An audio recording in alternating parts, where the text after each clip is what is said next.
Hi, I'm Devika, and today I want to talk about why you don't have to be complete in your story to share.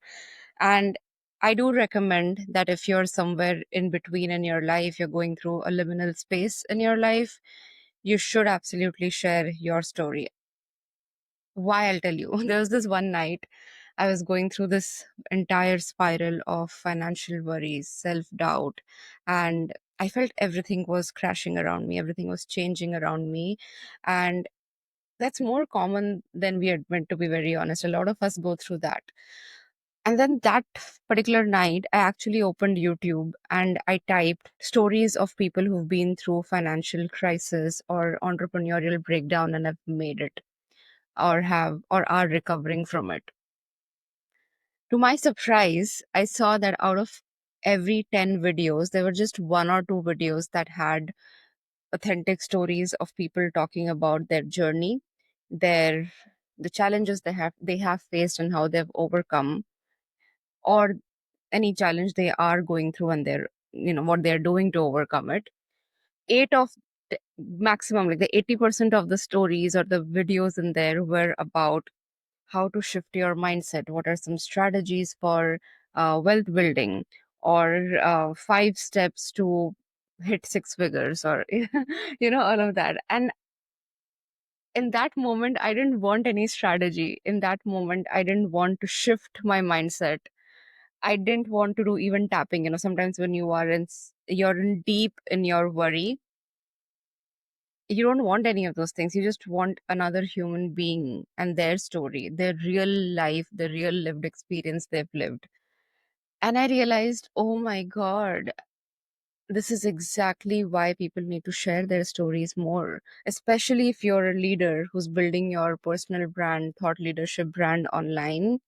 I think this is what's going to happen more now, where there's a lot of information already, especially because of AI. People have a lot of information that how to shift your mindset, how to do EFT tapping, how to do meditation. There's a lot of how to's now because of ChatGPT.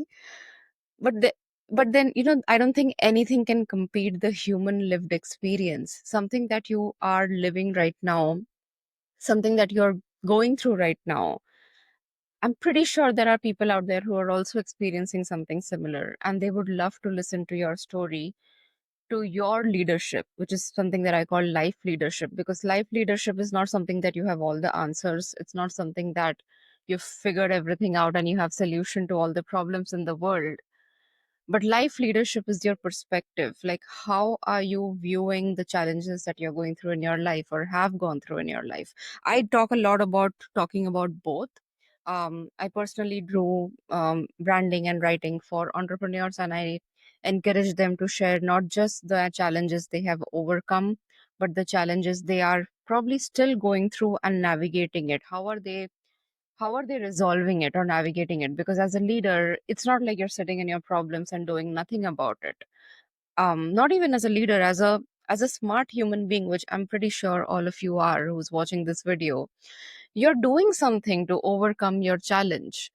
It's always good to share that, because people who are watching you, people, your soul aligned community, your collaborators, your audience, the kind of audience you want to build or the kind of brand you want to build, they don't expect you to be perfect. They don't expect you to know everything in advance, or they don't expect you to be a like almighty know it all.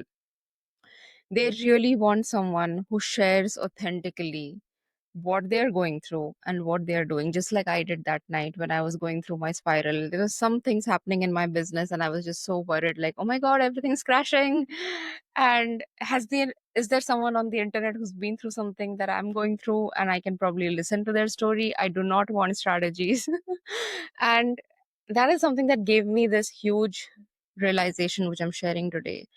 Because I did find one or two stories which helped me a lot, and they also gave me that inspiration and motivation that I needed, which calmed down my nervous system.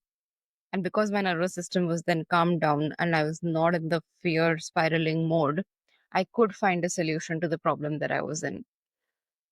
And this is This is something that I've noticed happens with so many of us. Because as human beings, when we are really scared of something, we are in fear mode, our nervous system is in fight or flight mode. It cannot be solution centric. It'll just go for the least risk path, which can save you, which can protect you, which in today's world may not be the best option for you. And when you're not able to come up with creative solutions for your fear, you're stuck in that vicious loop where you're thinking that, oh my God, this is a problem. I don't have a solution. I don't know what to do. And then you're overdoing certain strategies, shifting your mindset, which has its place. But honestly, I don't think these help when you are in the thick of it.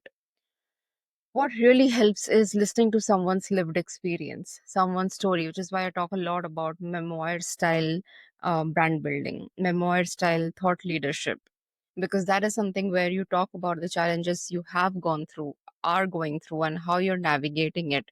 What's your perception about it? Um, and that really, it was a profound moment for me, to be honest. I loved hearing stories of other entrepreneurs, other women who've been through a similar challenge that I was going through that time.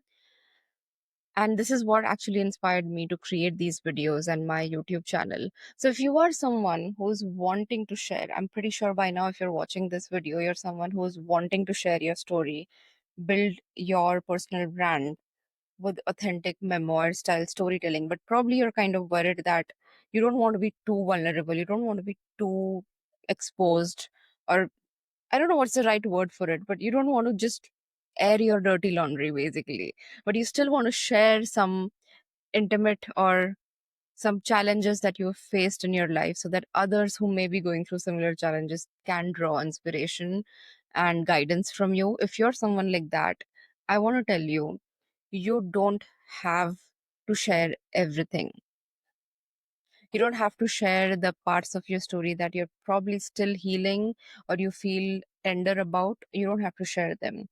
You can share the parts that I either have overcome and they're neutral about them, or the challenges that you're going through right now, but you feel sharing that with a leadership mindset, with a mindset where, yeah, this more neutrality basically.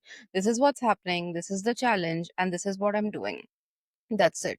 It doesn't trigger you in a way that if someone doesn't reply well to your story or someone doesn't validate your story, it throws you in self doubt. If that's the case with any piece of your story, wait till you share it, or work with someone who can help you nurture that story in such a way that you can share it from more of a neutral place. So I know a lot of brand strategists say that talk about a story, a challenge that you have overcome. But I don't agree with that, because it doesn't matter. What matters is how neutral about you about how neutral are you about the stories or the challenges that's either happening or have happened in the past. Because neutrality is what matters here. Because you are a smart leader when you're neutral about something, whether that challenge is happening right now or in the past.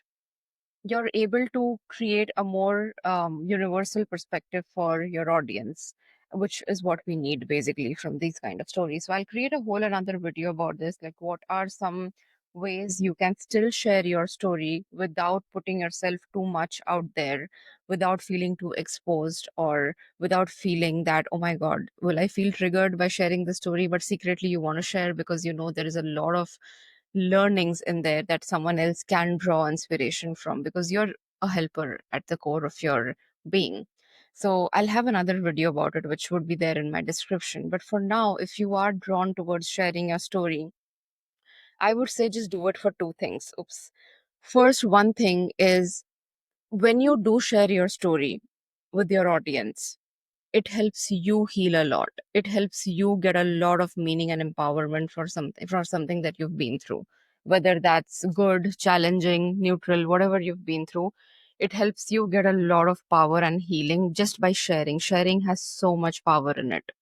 And second, it helps you call in your most aligned audience community, because when you're sharing your raw stories, who you are, without any marketing strategies, without any filters, without any polishing, you're really showing showing your bare heart to your people, and that always calls in authentic relationships, whether it is your collaborators, audience members, community members, even team hires, or even friends, like online internet friends. You'll find such genuine relationships because of that.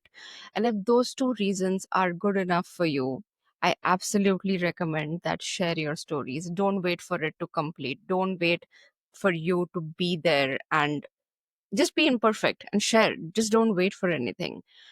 And you can always improve along the way, but don't wait to learn certain strategies of brand building, storytelling, or leadership to share.